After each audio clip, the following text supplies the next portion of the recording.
Alex Pereira and Israel Adesanya in the UFC's middleweight division. Now, we have a response from Alex Pereira after he put on an amazing performance, lit up the crowd, lit up Sean Strickland, set him to the shadow round. I mean, he looked absolutely amazing in that fight. And, you know, the same was not really to be said about Israel Adesanya, as Alex Pereira, quote, is sad to see Adesanya disappoint the UFC 276 crowd. There were literally people leaving the UFC arena. My parents left the room in round 4 because they're like, this is too boring. I'm gonna go watch some Office on Netflix or something like that. Like, Adesanya performance compared to Alex Pereira was insane. I mean, it was nowhere near that. And Pereira, just rightfully so, going out there saying it was not a fight. It was not a fight that not only didn't excite me, but also did not excite the crowd. I was very sad to see that, Pereira said of Adesanya's performance. So I hope when we fight, he does a better performance than that. That is very, very interesting. What did you guys think about that? You know, it was a good performance. He won, landed the kicks at range, landed more volume, the harder shots, won an easy unanimous decision, but wasn't really that good of a fight. What do you guys think about the performance of Israel Adesanya and the crazy knockout of Alex Pereira? Left hook on the chin, counter with a right straight down the middle, knocking Strickland out cold. The differences of performance, put your thoughts down below in the middleweight division.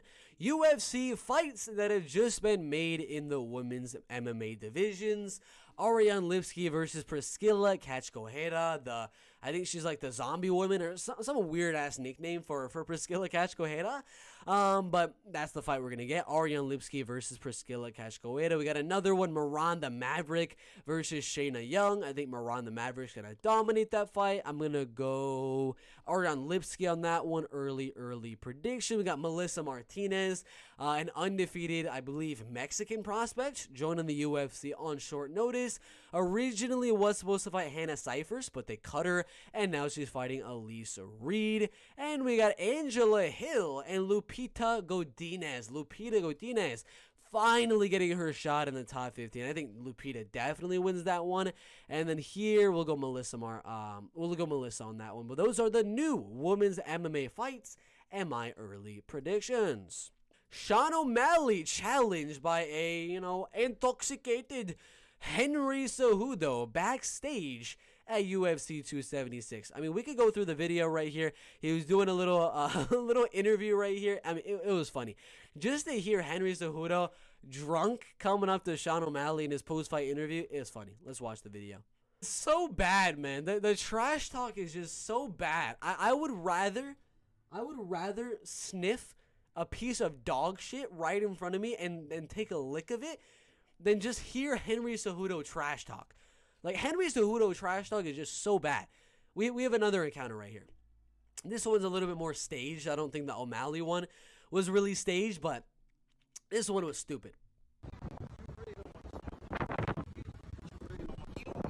You're not only going to bet one knee, but you need to bet two. So prepare.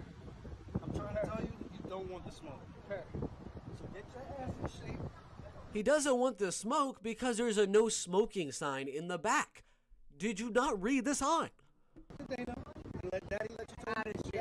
Out of shape. I want your ass out of shape. Daddy's gonna get out of shape. When you get through TJ Pillow Shop.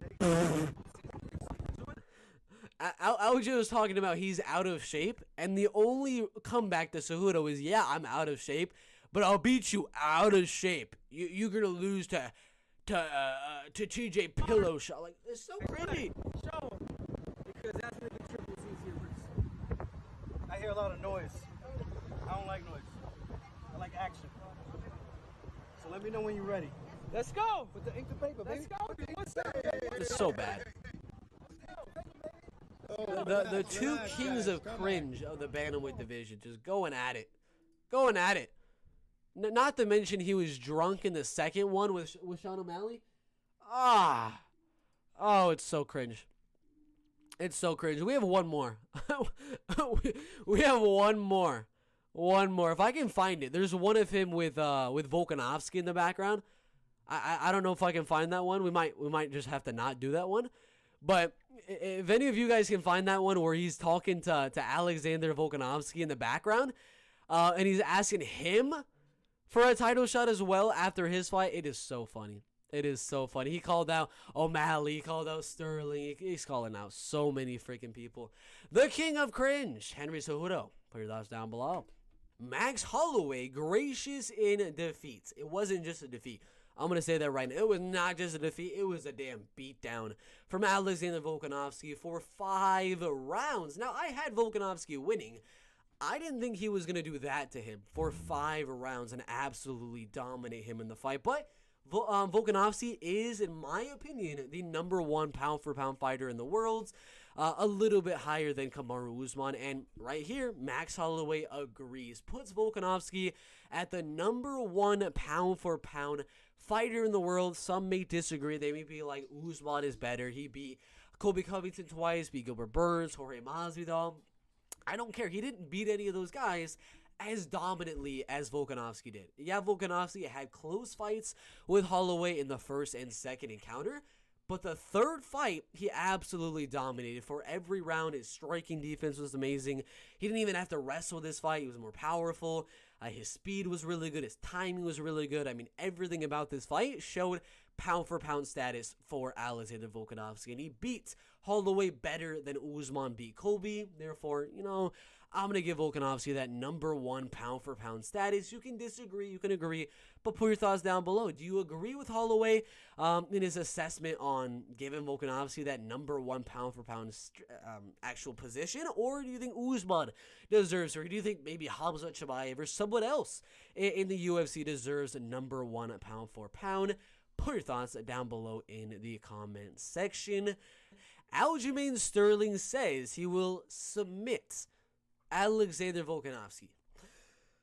Yeah, nah. I mean, if this fight were to ever happen, the betting odds are going to be like -1,000, +700, +600 for Aljamain Sterling. I'm going to be dead honest with you. I will put Volkanovski in every bet. My money line bets will be parlayed with Alexander Volkanovski. My prop bets will be parlayed with Alexander Volkanovski. There is like zero chance he goes out there and beats Alexander Volkanovski. He is not going to be able to take down Volkanovski. And on the feet, dude, it's domination time. Volkanovski will knock out Aljamain Sterling if they ever were to fight. I mean, this is laughable.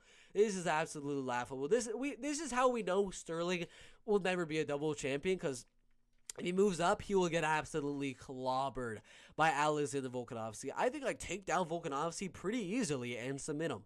No, he would get destroyed if they were to ever fight. Volkanovski would absolutely dominate if they were to ever fight. But put your thoughts down below.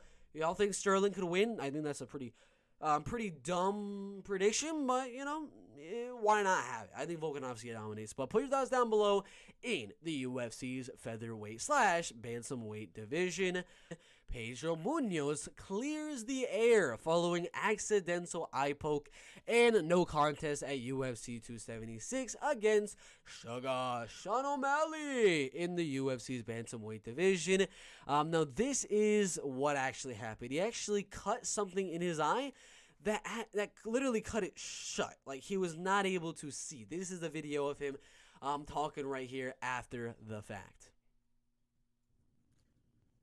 Fala aí, galera, primeiramente gostaria de comparecer aqui explicando mais ou menos o que houve hoje à noite na luta contra o Sean O'Malley.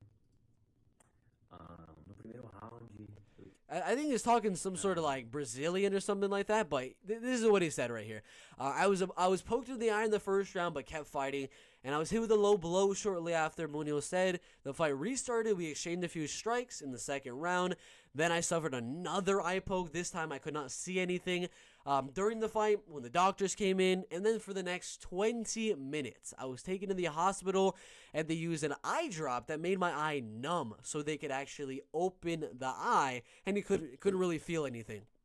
They did an exam and a medical report, and there is a scratch in the cornea and all the way around it. I could not open my eye because of that, and I could not see a single thing. The referee asked if I could see at all, and the doctors decided to stop the fight. That's what happened tonight. So for anyone out there saying Munhoz pulled out of the fight, Munhoz was scared of Sean O'Malley. Munhoz did not want the smoke. The dude's cornea was literally scratched open, and he's going to have his eye looking like this, shut closed with a little bit open for a long time. I mean, it's going to be a while between the time that this eye heals, because it is literally a scratch in the cornea. Nobody out there should be saying that he's quitting. I mean, watching the fight, I didn't think he was quitting. After the fact, I didn't think he quit or anything like that, because his eye was literally shut. If he was like opening his eye and blinking like that a little bit, maybe at that point I'd be like, yeah, dude, you just give it a little bit of time and then get right back in. But if you are not physically able to open that eye like he was because it scratched the cornea, there's no way you're doing the fight. There's no way Pedro Bisping is going out there for a 3-round fight with one of the most technical guys and the most like elusive type of strikers in the bantamweight division. Not happening. So hopefully that clears the air. That's what Munhoz wanted to do. It's literally a scratch in the cornea. But put your thoughts down below. In the UFC's bantamweight division, who do you guys think would have won had the eye poke not happened? Put your thoughts down below. Nate Diaz slaps a full send reporter backstage at UFC 276. I thought this was a little bit funny, so we'll watch this video. We'll turn the volume up a little bit so I could hear some of it. But let's see the slap. The Stockton slap, baby.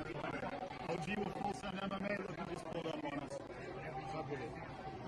Stockton's finest, Nate Diaz, is coming to check out Sugar Sean, right? Nah, man, you take a watch a detail about my young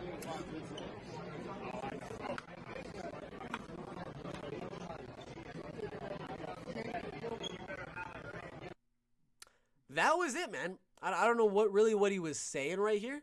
But right here, he has a bad Stockton slap. Misses right across the chin. Isn't able to land a single thing. And he's like, we regroup, we get better for next time. And we land right on the top of the head. One of the most devastating things to happen at UFC 276. This is crazy. I'm just kidding. It was just a little slap there. But, yeah. Nate Diaz practicing for his next fights with, of course, Conor McGregor. Put your thoughts down below in the welterweight division. Dustin Poirier and Michael Chandler get separated. They get heated during UFC 276 Altercation. We got Gilbert Burns posting his account and a video of Poirier and Michael Chandler. Let's watch this video.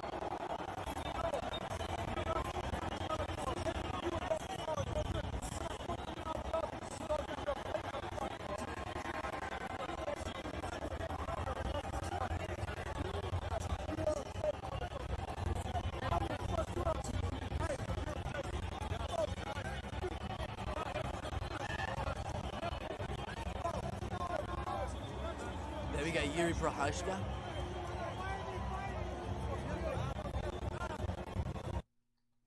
We don't really know the reason. He just kept calling him a fake mother effer over and over and over again.